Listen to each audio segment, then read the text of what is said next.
నమస్తే అందరికీ. మీకోసం ఇవాళ ఒక మంచి చరిత్రను తీసుకొచ్చాను. ఆ చరిత్ర ఇప్పుడు చెబుతాను.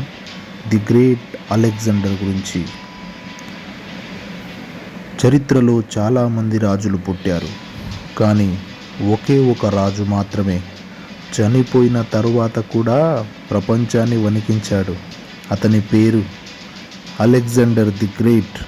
అతని బాల్యం క్రీస్తు పూర్వం 356 సంవత్సరంలో మెసిదోనియా అనే ఒక చిన్న రాజ్యంలో ఒక పిల్లవాడు పుట్టాడు. తండ్రి ఫిలిప్ రెండవవాడు ఒక గొప్ప యోధుడు, తల్లి ఒలింపియాస్ నా కొడుకుని దేవుడి బిడ్డ అని నమ్మిన మహిళ.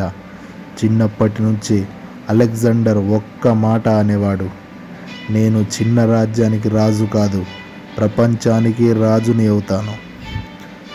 గురువుగా అరిస్టాటిల్.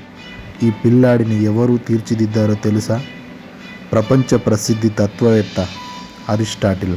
అవును, యుద్ధం మాత్రమే కాదు, ఆలోచించడం, పాలించడం, ప్రజలను గెలుచుకోవడం ఇది కూడా నేర్చుకున్నాడు. ఇతనికి రాజ్యాభిషేకం అలెగ్జాండర్ వయస్సు 20 సంవత్సరాలు. అదే సమయంలో అతని తండ్రి ఫిలిప్ హత్య చేయబడ్డాడు. అందరూ నవ్వారు, ఇంత చిన్నోడు రాజు అని. కానీ అదే రోజు చరిత్రలో ఒక కొత్త అధ్యాయం మొదలైంది. యుద్ధాల ప్రారంభం. అలెగ్జాండర్ తన సైన్యాన్ని తీసుకుని బయలుదేరాడు.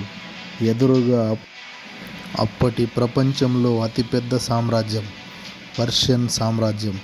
గ్రానికస్ యుద్ధం విజయం, ఇస్సాస్ యుద్ధం విజయం, గౌగమెల యుద్ధం ఘన విజయం. పర్షియన్ రాజు డేరియస్ పారిపోయాడు. అలెగ్జాండర్ ఇప్పుడు ప్రపంచ విజేతగా నిలిచాడు. భారతదేశం ఎప్పుడొచ్చాడో ఒకసారి చూద్దాం. తరువాత అలెగ్జాండర్ దృష్టి భారతదేశంపై పడింది. జీలం నది దగ్గర భారతరాజు ఫోరస్తో భయంకరమైన యుద్ధంలో గెలిచాడు. కానీ ఫోరస్ ధైర్యం చూసి అలెగ్జాండర్ అన్నాడు, ఇలాంటి రాజు ఓడినా కూడా రాజుగానే ఉండాలి అని. మరి వెనుదిరుగులో ఎన్ని ఆటంకాలు జరిగాయో ఒకసారి చూద్దాం. ఎన్నో యుద్ధాలు, ఎన్నో దేశాలు, సైన్యం అలసిపోయింది, ఇక ముందుకు రాలేము అని సైనికులు చెప్పారు. అలెగ్జాండర్ బాధతో వెనుదిరిగాడు. మరి చివరి అధ్యాయం ఏంటి?